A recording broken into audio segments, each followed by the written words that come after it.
നമസ്കാരം. 2 വർഷങ്ങൾക്ക് മുമ്പ് ഹിസ്ബുള്ളയെ ലക്ഷ്യമിട്ട് ഇസ്രയേൽ നടത്തിയ പേജർ സ്ഫോടനം ലോകം അന്നുവരെ കണ്ടിട്ടില്ലാത്ത തരത്തിലുള്ള ഒരു ആക്രമണ രീതിയായിരുന്നു. ഇപ്പോൾ ഇസ്രയേലിനെ ലക്ഷ്യമിട്ട് ഹിസ്ബുള്ള സ്വന്തമായി ഒരു ആയുധം വികസിപ്പിച്ചെടുത്തിരിക്കുകയാണ്.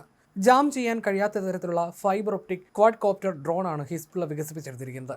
ഏതാനും കിലോഗ്രാം മാത്രം ഭാരമുള്ള ഇത് വളരെ ചെറുതാണെങ്കിലും കൃത്യതയോടെ ആക്രമണം നടത്താൻ ശേഷിയുള്ളതാണ്. ഇതിനെ ഇത്ര അപകടകാരിയാക്കുന്നത് ഇതിൻ്റെ വലുപ്പമല്ല, മറിച്ച് ഇത് നിയന്ത്രിക്കപ്പെടുന്ന രീതിയാണ്. വയർലെസ് സിഗ്നലുകളെ ആശ്രയിക്കുന്ന പരമ്പരാഗത ഡ്രോണുകളിൽ നിന്ന് വ്യത്യസ്തമായി ഫൈബർ ഒപ്റ്റിക് ഡ്രോൺ ഒരു കേബിൾ വഴിയാണ് അതിൻ്റെ ഓപ്പറേറ്ററുമായി ബന്ധിപ്പിച്ചിരിക്കുന്നത്. ഈ ഒരു വ്യത്യാസം എല്ലാറ്റിനെയും മാറ്റിമറിക്കുന്നു. ഇസ്രായേൽ സൈന്യത്തിൻ്റെ പ്രധാന പ്രതിരോധ മാർഗ്ഗങ്ങളിലൊന്നായ ഇലക്ട്രോണിക് ജാമറുകൾ റേഡിയോ സിഗ്നലുകളെ തടസ്സപ്പെടുത്തി ഡ്രോണുകളെ വഴിതെറ്റിക്കാൻ സഹായിക്കുന്നവയാണ്. എന്നാൽ ഫൈബർ ഒപ്റ്റിക് ഡ്രോണുകൾ കേബിൾ വഴി പ്രവർത്തിക്കുന്നതിനാൽ ജാമറുകൾ കൊണ്ട് ഇവയെ തടയാൻ കഴിയില്ല. ഞായറാഴ്ച ഹിസ്ബുള്ള ഈ ഡ്രോണുകളിൽ നിന്ന് ഉപയോഗിച്ചുള്ള ആക്രമണത്തിൻ്റെ ഒരു വീഡിയോ പുറത്തുവിടുകയും ചെയ്തു. ഡ്രോൺ വന്ന് പതിക്കുന്നത് വരെ തങ്ങൾക്ക് നേരെ ഇങ്ങനെയൊരു ഭീഷണി വരുന്നുണ്ടെന്ന് തിരിച്ചറിയാൻ പോലും സാധിക്കാത്ത ഇസ്രായേൽ സൈനികരെ ഈ ദൃശ്യങ്ങളിൽ കാണാമായിരുന്നു. ഈ ആക്രമണത്തിൽ 19 വയസ്സുള്ള സർജൻ ഇദാൻ ഫിക്സ് കൊല്ലപ്പെട്ടതായും മറ്റ് നിരവധി സൈനികർക്ക് പരിക്കേറ്റതായും ഇസ്രായേൽ പ്രതിരോധ സേന സ്ഥിരീകരിച്ചു.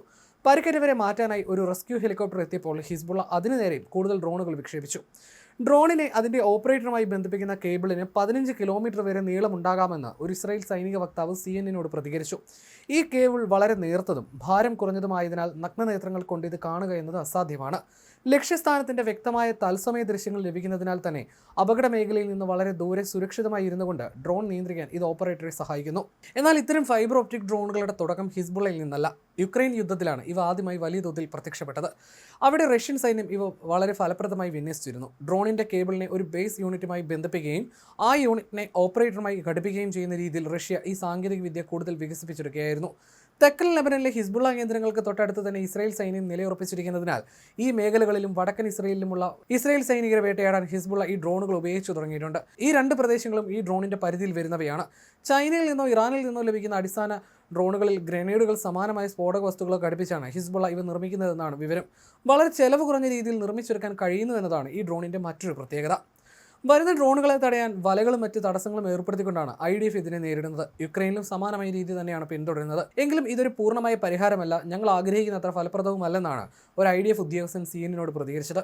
അതേസമയം ഡ്രോൺ ആക്രമണങ്ങളെ പ്രതിരോധിക്കാൻ പുതിയ പദ്ധതി ആരംഭിച്ചതായി പ്രധാനമന്ത്രി ബെഞ്ചമിൻ നെതന്യാഹു പ്രഖ്യാപിച്ചിട്ടുണ്ട്. ഈ പദ്ധതി പുരോഗമിച്ചു വരികയാണെന്നും എന്നാൽ പൂർണ്ണമായി പ്രാവർത്തികമാകുന്നതിന് സമയം ആവശ്യമാണെന്നും അദ്ദേഹം വ്യക്തമാക്കി. പദ്ധതി പൂർത്തിയാക്കാൻ സമയമെടുക്കുന്നുവെന്ന നെതന്യാഹുവിൻ്റെ പരാമർശം പ്രതിരോധിക്കാൻ പാടുപെടുന്നതിൻ്റെ സൂചനയായും വിലയിരുത്തപ്പെടുന്നു. ഇസ്രായേലിലെ പുതിയ പ്രതിരോധ നടപടികൾക്ക് ദീർഘകാല അടിസ്ഥാനത്തിലുള്ള ആസൂത്രണവും ആവശ്യമാണ്. നിരന്തരമായ നവീകരണവും പരീക്ഷണങ്ങളും ഈ പദ്ധതിയുടെ വിജയത്തിൽ നിർണായകമായിരിക്കും. നിലവിൽ പുരോഗമിക്കുന്ന ഈ പദ്ധതി ഇസ്രായേലിലെ പ്രതിരോധശേഷി വർദ്ധിപ്പിക്കുന്നതിൽ വലിയ സംഭാവന നൽകുമെന്നാണ് പ്രതീക്ഷിക്കപ്പെടുന്നത്.